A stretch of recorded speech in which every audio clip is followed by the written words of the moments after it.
we should not be in a campaign. Only Mr. Trudeau wanted this campaign for his own personal interest. And last night, he threatened another election if he doesn't get his way with this one. Canadians deserve better than that.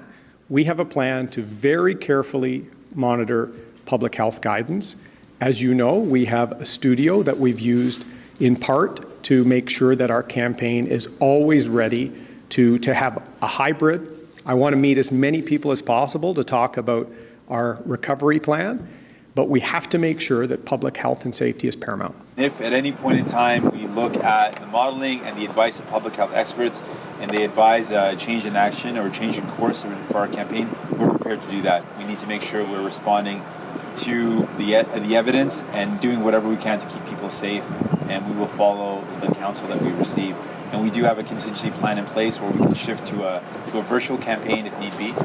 But again, it reminds us of why this was a very bad decision on the part of Justin Trudeau to call a selfish summer election.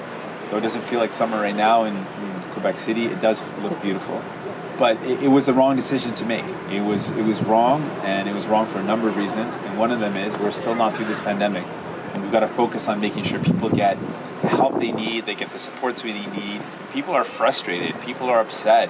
It's been a long pandemic and it's been a long and difficult time.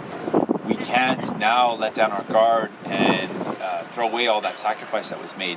What we have seen is that closing in on 80% of Canadians have done the right thing.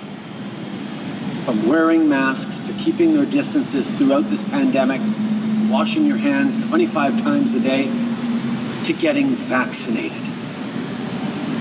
80% of Canadians who've done the right things, we're on track to having a much better fall. But those who chose not to get vaccinated are now facing a fourth wave. A wave that puts them at risk, that risks overloading our healthcare systems across the country, and that also puts everyone else at risk.